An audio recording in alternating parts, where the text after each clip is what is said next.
12 का 15 गाड्याचे संपूर्ण शटर्स गंजून पूर्ण खराब झालेले, एकही गाडा उघडत नाही. म्हणजे परिसर अस्वच्छता बघितली तर संपूर्ण परिसरामध्ये नाट्यगृहामध्ये जी पाहणी केली असता जी इमारत बांधलेली आहे आणि ह्या इमारतीमध्ये काही व्यावसायिकांसाठी गाळेसुद्धा तयार केलेले आहेत. तर तो फ्रंट साईडचे गाळे हे त्यावेळी माझ्या माहितीप्रमाणे 2 लाख रुपये डिपॉझिट, 1,500 रुपये भाडा देऊन फ्रंट साईडचे भाडे गाले काही व्यावसायिकांनी घेतले. परंतु गेली 15 वर्षापेक्षा जास्त जे बॅक साईडचे जे गाळे आहेत ते गाड्याची निविदा माझ्या माहितीप्रमाणे 10 ते 15 वेळापेक्षाही जास्त नगरपालिकेने काढली, टेंडर केली.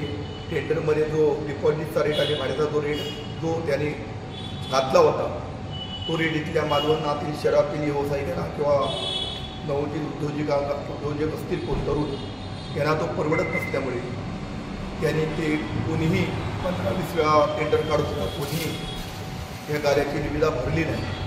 आणि आज जर पाहणी केली असता हे सगळे गाड्याची सेटर्स असतील आतली परिस्थिती बघितली तर गंजून पूर्णपणे खराब झालेली आहे.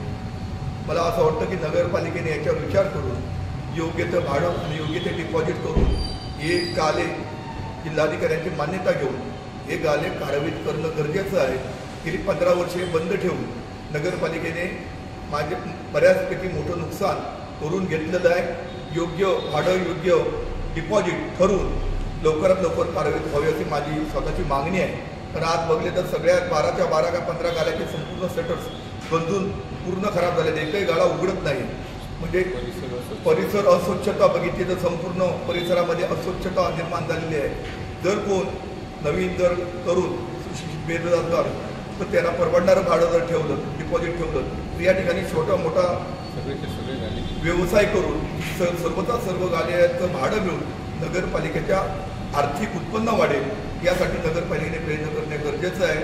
ही गोष्ट मी जिल्हाधिकारी यांच्या कानावरती घालीन. सन्माननीय पालकमंत्री आमचे असतील, आमचे खासदार असतील, आमचे इथले कुडाळचे आमदार असतील, यांच्या ही गोष्ट कानावर घालून लवकरात लवकर याच्या कुठला तरी तोडगा काढण्यासाठी आम्ही प्रयत्न करतो.